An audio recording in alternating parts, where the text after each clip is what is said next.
मनरेगा, वो योजना जो भारत के करोड़ों लोगों के लिए एक उम्मीद की तरह है। अब इसी योजना में कुछ बहुत बड़े बदलावों की बात चल रही है। ये बदलाव ग्रामीण भारत में लाखों लोगों की जिंदगी पर असर डाल सकते हैं। तो ये समझना बहुत जरूरी है कि आखिर हो क्या रहा है। चलिए आज इसी को समझने की कोशिश करते हैं। तो शुरुआत इसी बड़े सवाल से करते हैं, क्या वाकई दुनिया का सबसे बड़ा रोजगार कार्यक्रम खतरे में है? देखिए, मनरेगा सिर्फ एक सरकारी स्कीम नहीं है, ये करोड़ों लोगों के लिए एक लाइफलाइन है। तो जाहिर सी बात है, जब इसमें बदलाव की सुगबुगाहट होती है तो दांव पर बहुत कुछ लगा होता है। ठीक है, तो सबसे पहले उस बदलाव की बात करते हैं जो सबसे ज्यादा चर्चा में है, और वो है योजना का नाम। अब जरा इस पर नजर डालिए।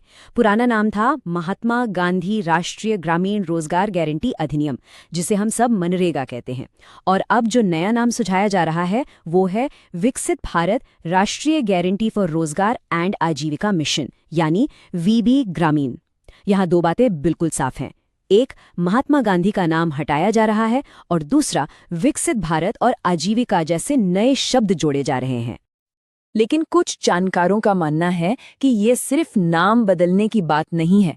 जैसा कि ये कोटेशन बताता है, एक गहरी चिंता ये भी है कि कहीं नाम बदलने का ये पूरा शोर योजना के अंदर जो दूसरे बड़े बुनियादी बदलाव हो रहे हैं उनसे ध्यान हटाने की एक कोशिश तो नहीं है।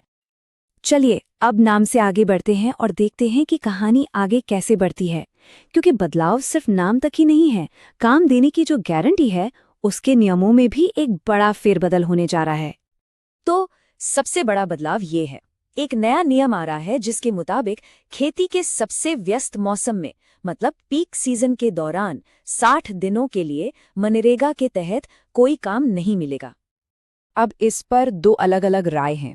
सरकार का तर्क है कि इससे किसानों को खेतों में काम के लिए आसानी से और शायद सस्ते में मजदूर मिल जाएंगे।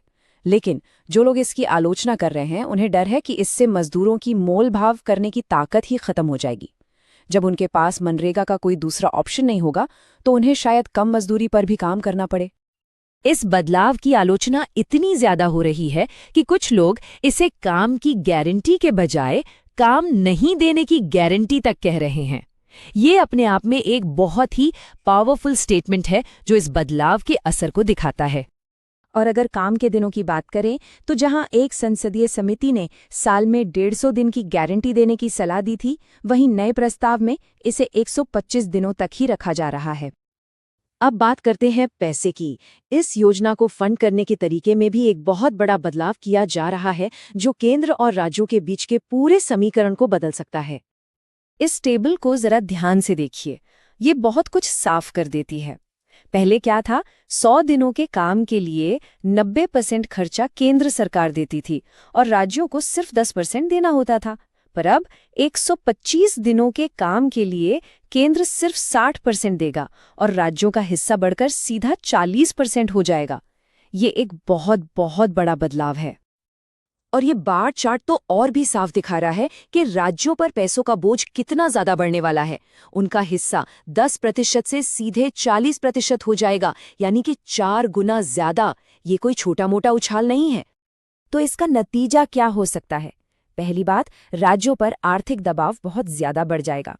दूसरी बात ये भी हो सकता है कि बढ़े हुए खर्च के डर से राज्य सरकारें मनरेगा के तहत काम शुरू करने में ही दिलचस्पी ना दिखाएं। और तीसरी बात, इससे केंद्र और राज्यों के बीच एक नया टकराव भी शुरू हो सकता है। ये केंद्र राज्य का टकराव कोई काल्पनिक बात नहीं है। चलिए एक असल मामला देखते हैं कि जब केंद्र से फंड रुकता है तो जमीन पर क्या होता है। पश्चिम बंगाल का मामला इसका एक जीता जागता उदाहरण है। 2022 में केंद्र सरकार ने पैसों में गड़बड़ी का आरोप लगाकर फंड रोक दिया। इसका सीधा असर जमीन पर काम करने वाले लाखों मजदूरों पर पड़ा। मामला सुप्रीम कोर्ट तक गया और कोर्ट के आदेश के बाद भी फंड जारी होने में लगातार देरी हो रही है। ये दिखाता है कि फंडिंग पर केंद्र का कंट्रोल मजदूरों की जिंदगी पर कितना सीधा और गहरा असर डालता है। तो इन सभी बदलावों को एक साथ रख कर देखें तो बड़ी तस्वीर क्या बनती है? आखिर दांव पर क्या लगा है? दो और जरूरी बातें हैं जिन पर ध्यान देना चाहिए। पहला, नए नाम में आजीविका शब्द जोड़ा गया है, जबकि राष्ट्रीय ग्रामीण आजीविका मिशन यानी NRLM नाम की एक योजना तो पहले से ही मौजूद है। तो क्या इससे कोई कंफ्यूजन बढ़ेगा? और दूसरा, एक कड़वी सच्चाई ये भी है कि पिछले 8 सालों से मनरेगा की न्यूनतम मजदूरी बढ़ी ही नहीं है, जो अपने आप में एक बहुत बड़ा मुद्दा है।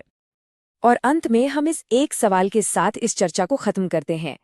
क्या ये जो बदलाव प्रस्तावित हैं, वो सच में ग्रामीण भारत को और मजबूत करेंगे, या फिर ये उस सुरक्षा कवच को ही कमजोर कर रहे हैं जिस पर करोड़ों लोग निर्भर हैं और एक नई अनिश्चितता को जन्म दे रहे हैं?